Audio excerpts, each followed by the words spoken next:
Bzzz. Hello you guys, I'm going to be doing a more nostalgic review for you tonight, and it's a review on this movie, The Fly, by David Cronenberg. He's the director of the film, and that's what the case looks like. This is the special edition, so it's got a whole bunch of special features on it. Be afraid, be very afraid is the tagline of it, and I'm sure many of you are familiar with it. So that's what it looks like, and let me turn the camera around for you. I love The Fly. It's my favorite horror movie of all time. I think it's the most frightening and also the most disturbing horror movie I've ever seen. There's not a really high death toll in it. No one even really actually gets killed in this, and yet it is truly terrifying and disturbing. And it's a remake of the original Fly, which was, made in the 1950s, I believe.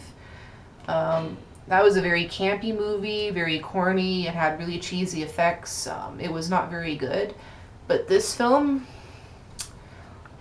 is disturbingly realistic. For those of you who don't know the story, it's about a scientist who invents a transporter device, but he's never tested on a human being before. So he decides to test it on himself. And a fly gets in the transporter with him, but he doesn't notice. And his DNA ends up becoming merged with that of the fly, and he slowly starts to transform into this like half human, half fly creature.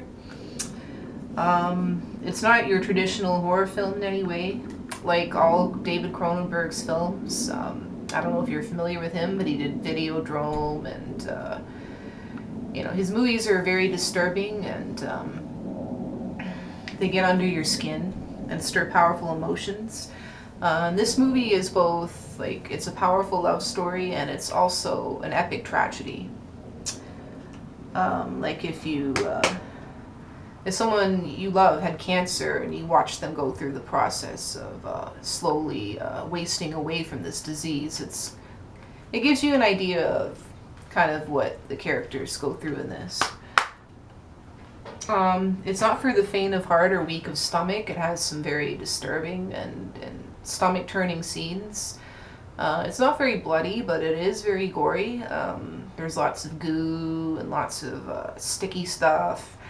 And the transformation scene at the end, when he goes through his final metamorphosis, is one of the most amazing transformation scenes ever done in a film. And keep in mind, this was before digital effects or any of that stuff. So it was all done using, animatronics and very simple effects, but there are a lot of effects to create the transformation at the end. Jeff Gouldblum was remarkable in this. It was his first, really big role that he was noticed for. What made him amazing is just how he brings the makeup to life. He had to endure a lot of makeup in the movie. He goes through several different phases of his transformation. And his performance is absolutely brilliant, and he has some moments in the film that I think are Oscar worthy. It's just so tragic to watch him transform, and he has no control over it. There's nothing he can do to stop it or slow it down. And it's also a beautiful love story too. His real life girlfriend at the time plays his girlfriend in this, and she was wonderful, Geena Davis, in this. They really have a great chemistry together. The movie gets off to a slow start. It starts as kind of almost more of a romantic comedy, but as the movie progresses, it begins to get more and more and more intense, kind of like a finger trap, just pulling tighter and tighter, until by the end it explodes into this crescendo of absolute horror, and it kind of leaves you on that, that feeling of horror. The way it ends, it doesn't have a very happy ending. It just kind of ends, leaving you with this feeling of being very disturbed. It's a must-see for any fans of the horror genre. If you want a horror movie with substance, where it's not just people getting killed or gratuitous violence. This film, you know, and it actually is very emotional and has a lot of substance to it. It's not just a slasher flick. It's certainly not your traditional horror movie in any way. But then again, none of David Cronenberg's movies are traditional. They always push boundaries and try to do something different and new. And I personally think this is the best movie David Cronenberg has ever done. So if you haven't seen it yet, I recommend you go rent it.